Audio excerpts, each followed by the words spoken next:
Nandito na naman tayo sa mga simpleng luto ni Maria. Ngayon ay magluluto tayo ng sinigang na hipon. Ang sinigang na hipon ay masarap lalong-lalo na sa mga lugar na malamig, katulad dito sa Minnesota. At yan sa Pilipinas kung umuulan. At sa mga ibang bansa pa na nakakaranas din ng malalamig na panahon. Narito ang ating mga sangkap. 1 kilo fresh shrimp. Bibili tayo ng isang bag ng baby spinach pero 85 grams lang ang ating ilalagay. 1.5 liter na tubig pansabaw. 3 sibuyas. 3 kamatis. 1 tablespoon salt. At isang Tamarind soup base, yung malaki, para kung gusto niyo ng mas maasim ay okay lang. Uumpisahan na natin. Unang-una, tatanggalin natin ang dulo ng hipon, yung maitim sa buntot, para hindi natin makuha ang kanyang mga dumi. Ito, tinatanggal ko na siya isa-isa. Ganyan lang, guys. Tignan nyo lang.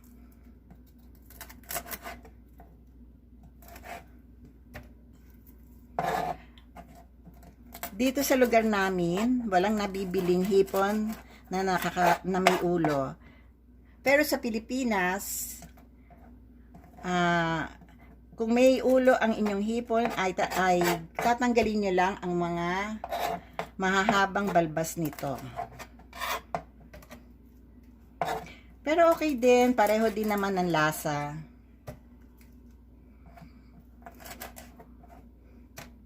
Ayan.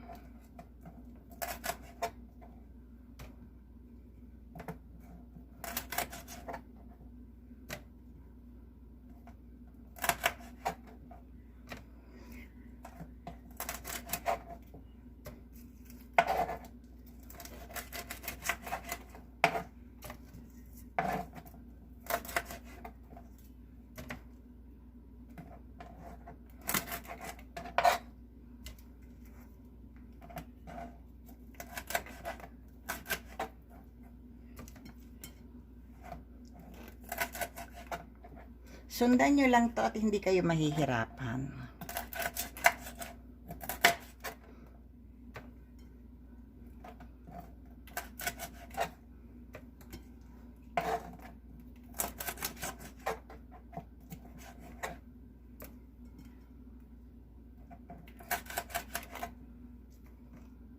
Eto na, malapit na akong matapos.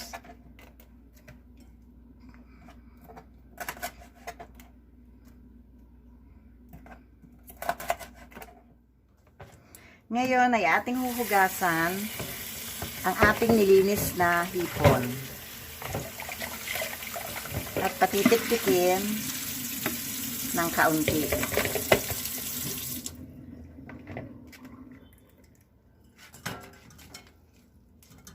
Huhugasan natin ang kamatis bago natin ito hiwain.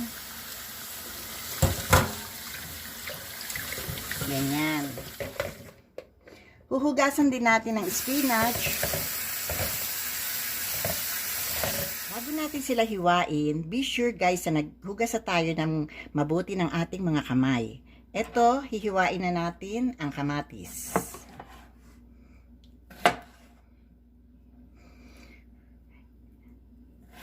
Ang kamatis at sibuyas ay napakahalaga sa pagluluto ng sinigang na hipon dahil ito ang nagbibigay sa kanya ng lasa.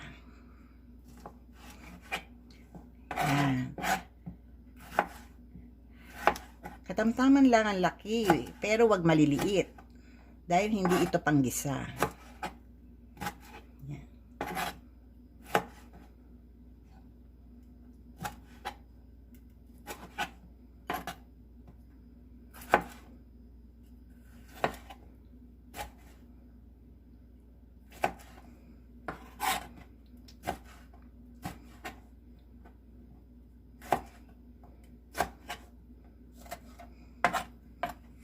Ganito ang kanyang hiwa. Sana masundan niyo siya. Sa sibuyas naman, hihiwain lang natin siya na parang quarter. Katulad nito. Yan, ganyan.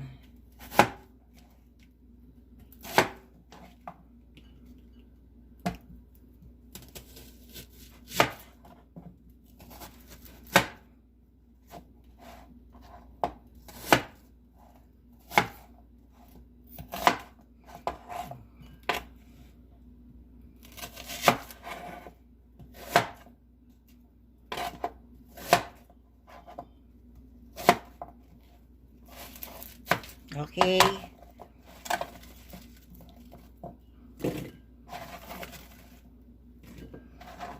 Magpapakulo na tayo ng tubig sa kaldero.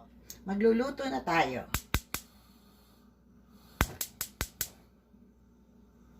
Ilalagay na natin ang 1.5 litrong tubig. 1 litro at ito ang kalahati. Ilalagay na rin natin ang kamatis, ang sibuyas,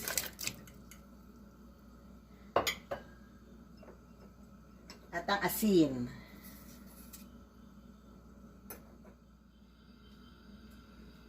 Tatakpan na natin siya upang kumulo at guys, tayo ay magluluto lamang sa medium heat. Mga 15 minutes, eto kumukulo na siya. Pag ganito na, pwede natin ilagay ang hipon.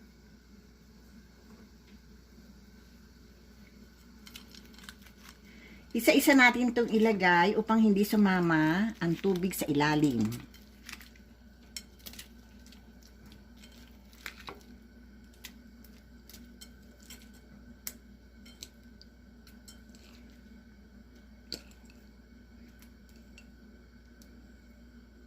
Ayan. Kapag nakita nating pumula na ang lahat ng hipon, ay doon pa lang natin ihuhulog ang spinach at ang pangpaasim niyang nor. Haluin natin siya ng kaunti upang pantay ang kanyang luto. Ito na. Mapula na lahat ang ating hipon. Pwede natin ilagay ang spinach.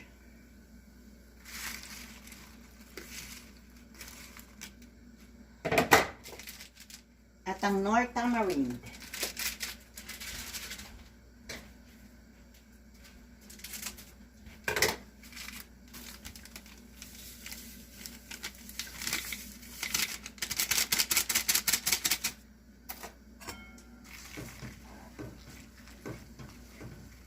Sa oras na maluto ang spinach, ating siyang tikman kung tama na sa ating panlasa ang alat at asim na inyong malalasap, at kung kulang pa sa alat, nasa sa inyo na ang pagdadagdag ng konti pang asin. Yan. Huwag nating pabayaang ma-overcook ang hipon dahil baka ito tumigas.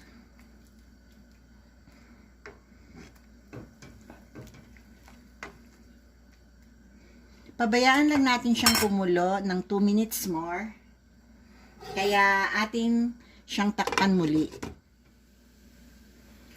Tignan na natin after 2 minutes. Wow, luto na siya.